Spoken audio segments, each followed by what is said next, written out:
Bismillahirrahmanirrahim. Assalamualaikum warahmatullahi wabarakatuh. Puji syukur kita panjatkan kehadirat Allah Subhanahu wa Ta'ala yang telah memberikan rahmat dan hidayahnya sehingga kita dapat melaksanakan seminar tutup secara online melalui video ini.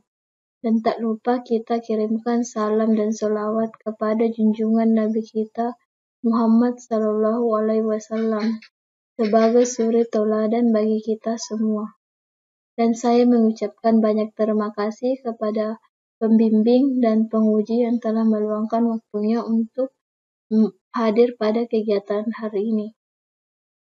Kemudian sebelumnya saya memperkenalkan nama saya Nur Syahra, Prodi Informatika Angkatan 2016. Adapun poin-poin penting yang akan saya sampaikan dalam presentasi pada penelitian ini yaitu pertama pendahuluan, di mana saya akan membahas latar belakang mengapa saya mengambil judul penelitian ini. Kedua, tinjauan pustaka mengenai studi literatur. Ketiga, hasil dan pembahasan yang akan dibahas di sini yaitu hasil dari penelitian ini. Kemudian yang keempat yaitu penutup mengenai saran dan kesimpulan dari penelitian ini.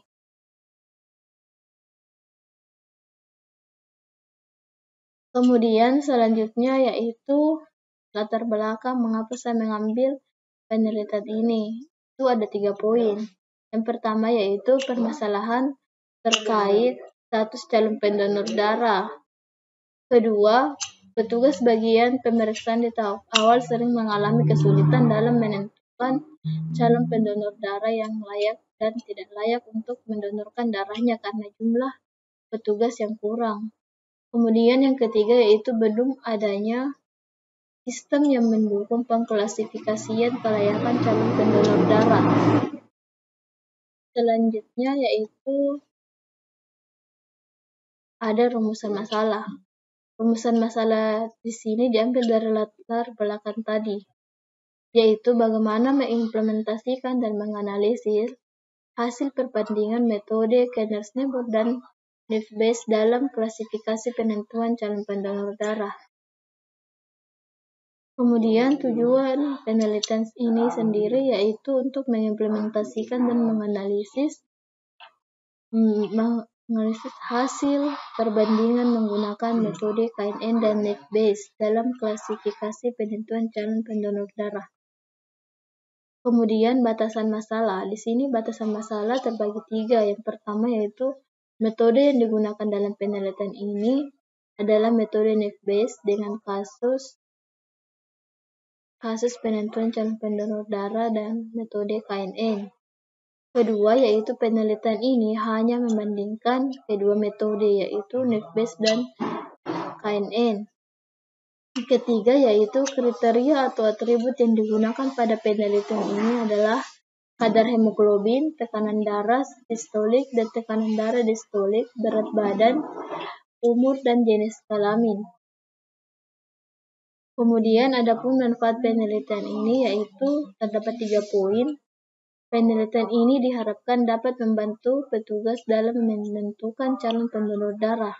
Kedua, sebagai wadah informasi dalam menambah wawasan atau pengetahuan bagi penulis maupun pembaca mengenai klasifikasi, khususnya dalam permasalahan tentang penentuan calon pendonor darah. Ketiga, penelitian ini diharapkan dapat berguna untuk penelitian selanjutnya, baik permasalahan yang sama maupun permasalahan yang berbeda. Kemudian, tinjauan pustaka. Di sini terdapat penelitian terkait dengan penelitian ini yaitu dari tahun 2014 hingga 2019, di mana pada tahun 2014 ini oleh Rian Eko Putri, Suparti dan Rita Rahmawati dengan judul Perbandingan Metode Klasifikasi NIF-Base dan Kenner-Snebold pada analisis data status kerja di Kabupaten Demak tahun 2015. Kemudian pada tahun 2015 oleh Arif Kurniawan, penentuan calon pendonor darah menggunakan algoritma NIF-Base classification. Kemudian pada tahun 2019 sendiri oleh Arief Rudiantoro dengan judul Penerapan Algoritma Net-Based Classifier untuk klasifikasi donor darah berbasis web. Studi kasus PMI Kota Kebumen. Kemudian pada tahun 2020 Ostera dan kawan-kawannya dengan judul Analisis Performa Algoritma Net-Based untuk penentuan kelayakan pendonor darah. Selanjutnya di sini ada metode penelitian, yaitu jenis penelitian, prosedur penelitian, teknik pengumpulan data, teknik analisis data, dan teknik pengujian. Selanjutnya, perancangan sistem. Di sini dapat kita lihat diagram alur dari sistem. Yang pertama yaitu start. Kemudian kita menginput data calon pendonor, kemudian data tersebut akan di-training dan masuk pada dataset. Kemudian masing-masing data set tersebut akan masuk pada dua metode, yaitu metode Net-Based dan KNN, maka yang kemudian akan ditesting dan menghasilkan keluaran output. Hasil dan pembahasan. Selanjutnya yaitu kriteria yang digunakan ada 7. Yang pertama yaitu berat badan, kadar hemoglobin, tekanan darah sistolik, tekanan darah diastolik, umur, jenis kelamin, serta jenis penyakit. Selanjutnya yaitu hasil dari penelitian ini yaitu berdasarkan hasil perhitungan nilai preferensi sebelumnya yang telah diuji menggunakan algoritma Net-Based, sebanyak 38 data yang dapat diklasifikasikan secara layak dan 12 data diklasifikasikan tidak layak. Hasil akurasi diketahui dari berapa jumlah data prediksi yang benar dibagi dengan jumlah prediksi yang dilakukan. Sedangkan untuk menghitung akurasi dan laju error dapat kita lihat pada persamaan akurasi measures dan perhitungan confusion matrix, di mana pada Net-Based sendiri akurasinya yaitu terdapat 38 diklasifikasikan layak per data yang dilakukan dengan nilai persentase yang didapatkan yaitu 76%, sedangkan untuk laju error sendiri 12 yang dikategorikan tidak layak per jumlah data yang dilakukan dengan nilai persentase 24%.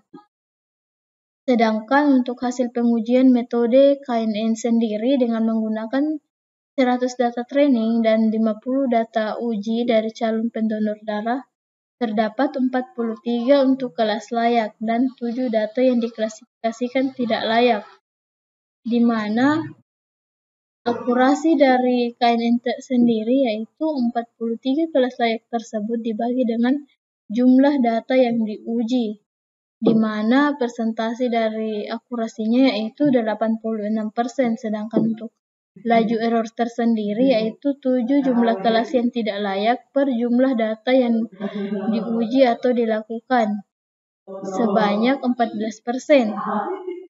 Jumlah tetangga terdekat K yang digunakan dalam penelitian ini yaitu K5.